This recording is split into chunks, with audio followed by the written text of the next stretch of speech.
Welcome to the Cabral Concept, where board-certified naturopath and integrative health practitioner Dr. Stephen Cabral shares how he was diagnosed at the age of 17 with a life-altering illness and given no hope for recovery. It was only after studying and traveling all over the world did he discover how to combine ancient Ayurvedic healing practices with state-of-the-art naturopathic and functional medicine to fully rebalance the body and re-energize it with life. It's time to discover how to get well, lose weight, and finally feel alive again. And now, here's your host, Dr. Stephen Cabral.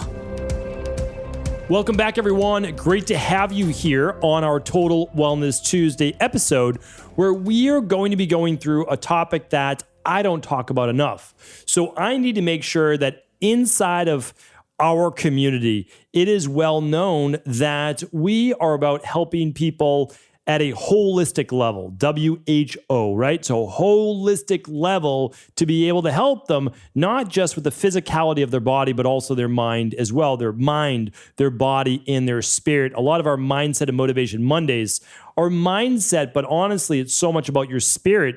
Hopefully you tuned in yesterday to episode 2117, where I talked about a principle to end procrastination. Sure, you could look at it as mindset, you could look at it as motivation, but what it really is letting your spirit breathe, getting you out there into the world. And as I was doing that podcast, I just couldn't help but think about how many people are, yes, they're procrastinating, but it's because they are stuck in this place of darkness, of lower mood, of depression, and they just can't find their way out of it. And oftentimes in our society, we just say to them, listen, you need to be more positive. You need to just get out there and do it. And I can tell you from working with so many different people in my practice that is easier said than done. And oftentimes it's just not fair that a lot of people are actually depleted of the vitamins, minerals, omegas that would even allow them to get into that mood. Now, before I start to share the health-based side of it, I want to also share with you this, is that many people benefit greatly from working with a licensed, a clinical, someone that has a lot of experience in working with people with depression. And I actually did a couple podcasts lately with a bunch of therapists, not on my podcast, but on theirs.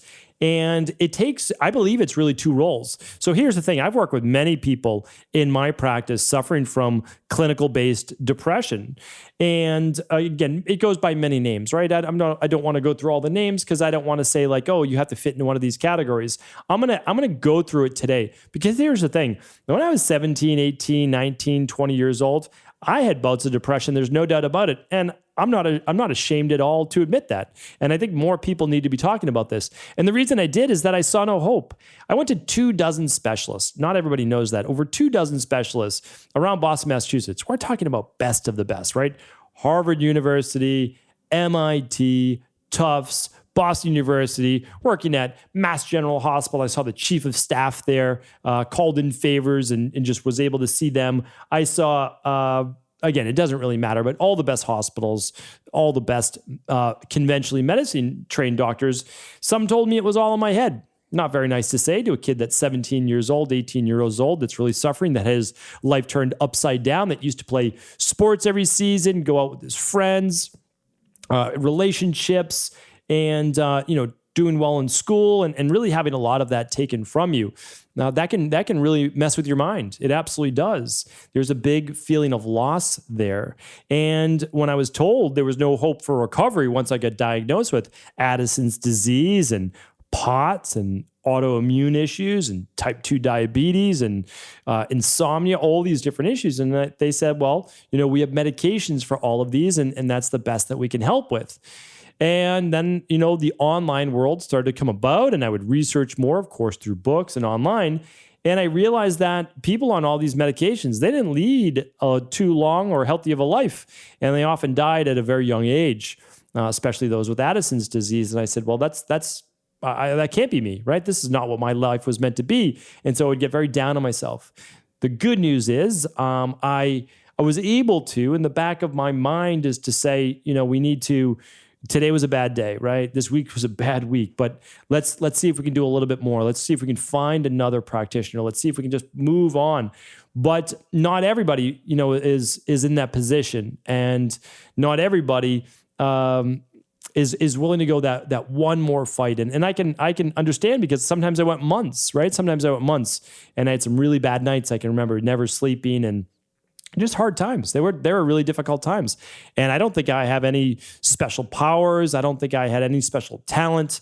I was just fortunate enough, for whatever reason, right? Sometimes we don't know. Why me, right? Why me? Why did I get sick? But also, why me? Why was I able to just then be able to say, okay, let's find the next practitioner? But I have to tell, it's because I did, and I was open to other possibilities. And sometimes I think, and that's what I tried to share yesterday, is that as long as we understand that the only time we'll ever lose in life is if we give up, then we just have to continue that to push that next barrier. But I'm telling you right now, overcoming depression is both a mental health based side of it, but also a physical health. Because, and I'll share with you this, I've had so many people in my practice that were dealing with clinical levels of depression, anxiety, PTSD, et cetera. And when you start to get them things, and again, I'm not providing medical treatment. I'm not providing a cure, a diagnosis, or treatment for any disease.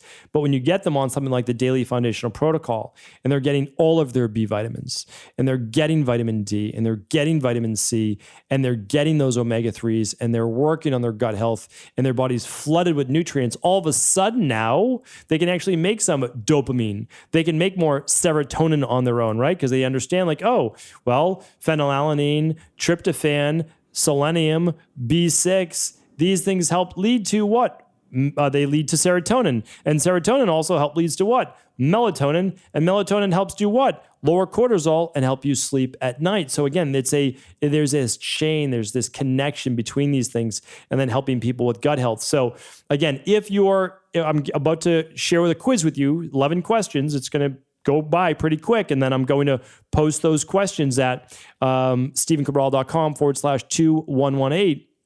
But I'll share with you this, that if you answer yes to, at least 3 or 4 of these questions, I believe that you should work from both standpoints, right? I believe that you should meet with a therapist. You can meet with a family therapist of some type. Books that I've recommended before, I've got them actually right on my desk.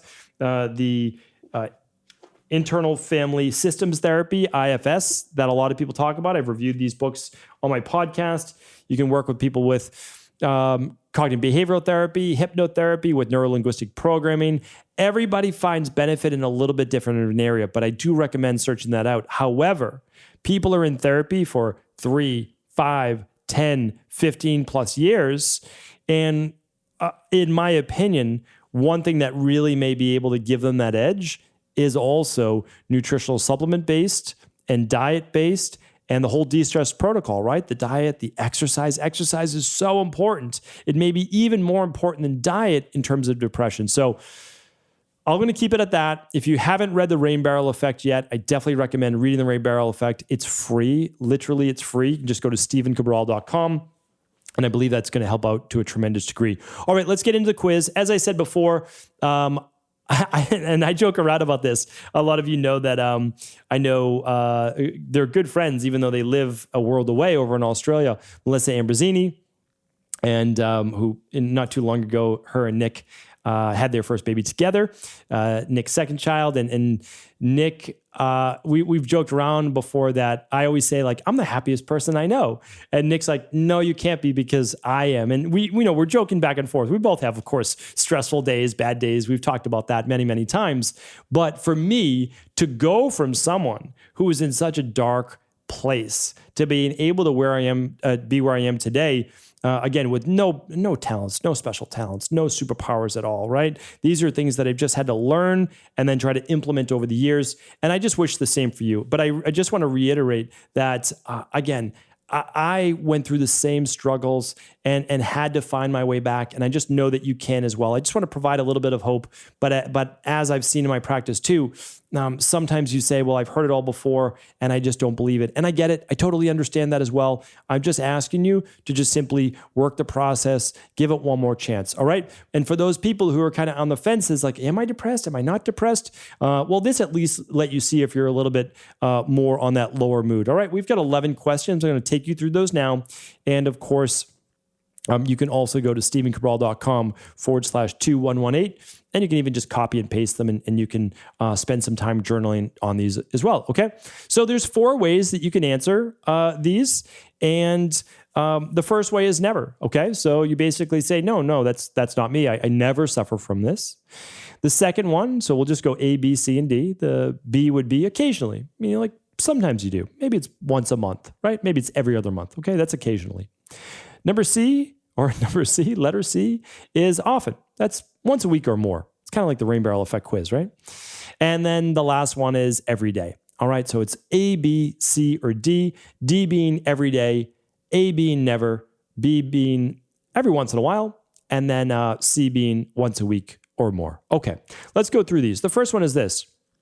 Are you suffering from feelings of sadness, hopelessness, or emptiness?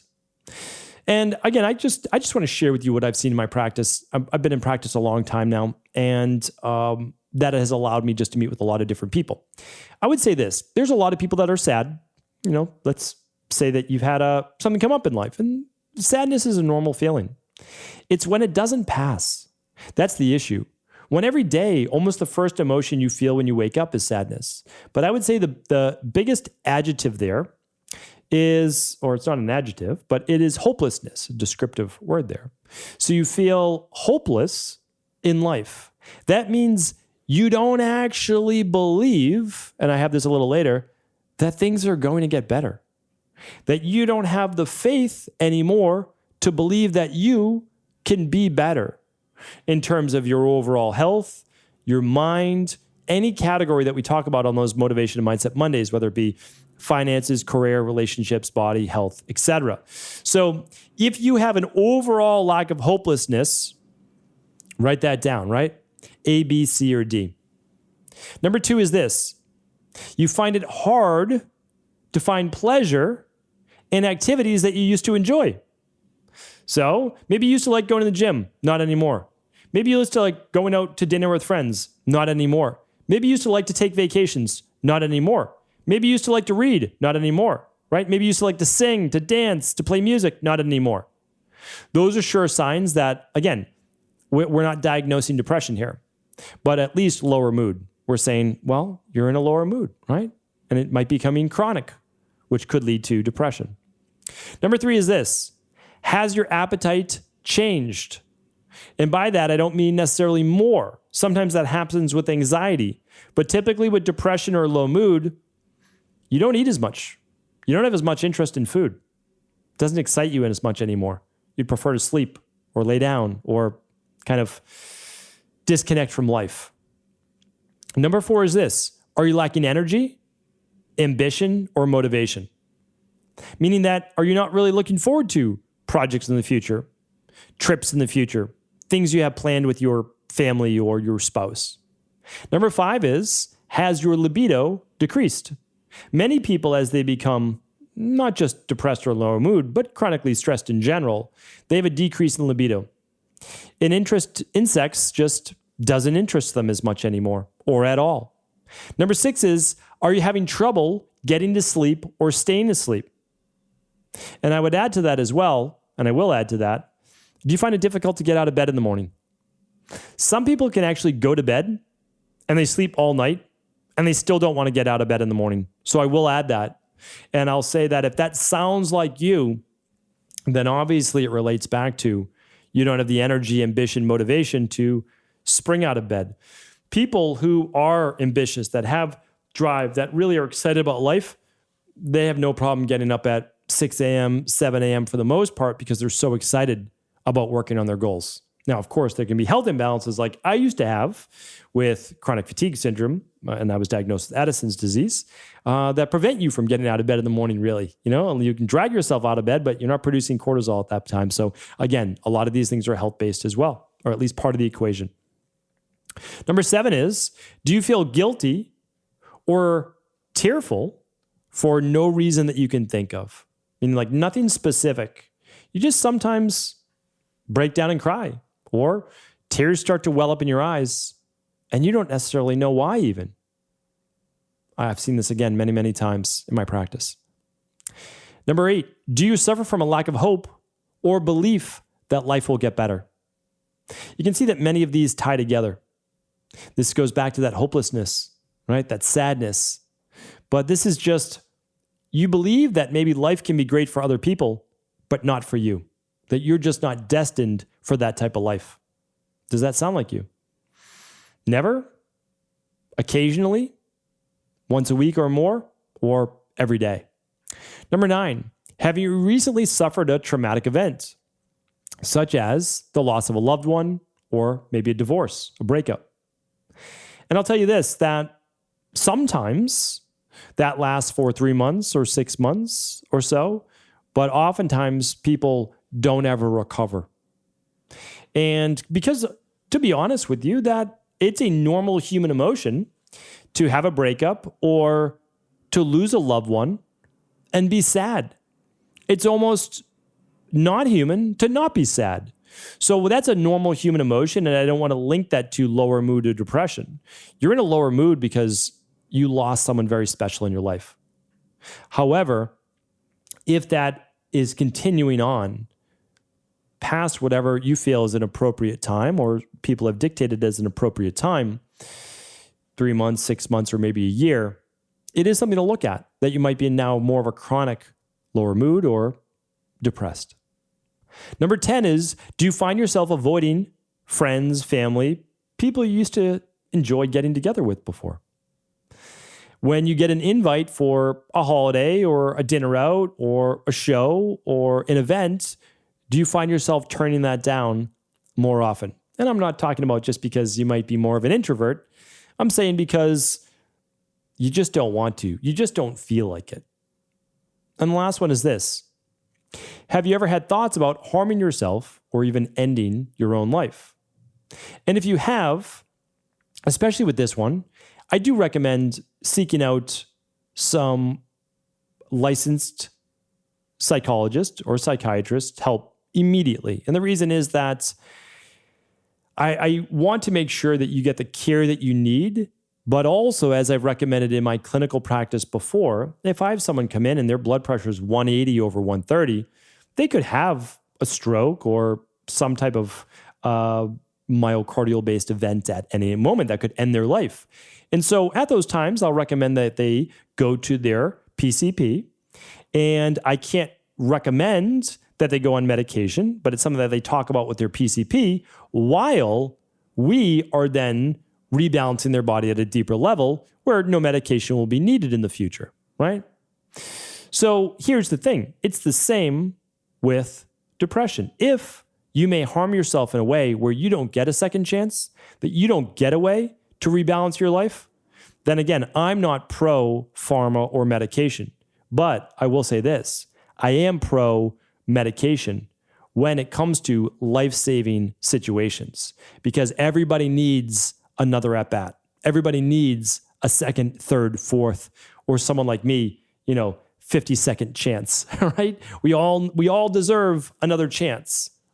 And so the thing is, you have to keep yourself in the game. It's really, really important to me because a lot of times you just feel like, well, no one will care if you're not around anymore. That it doesn't really matter whether you're a part of this world or not, or that you have nothing left to live for, or it's hopelessness and life will never change. Because I can tell you this, tens of millions of people have been in your same position, maybe hundreds of millions of people. And they were able to get the help that they needed and that they deserved.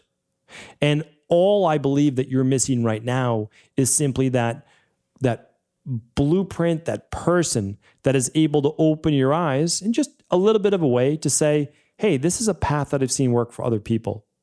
But even more important than that, I care about you, that I am here for you, that I will help you to the best of my ability to help you get through this. And so again, this is not my expertise.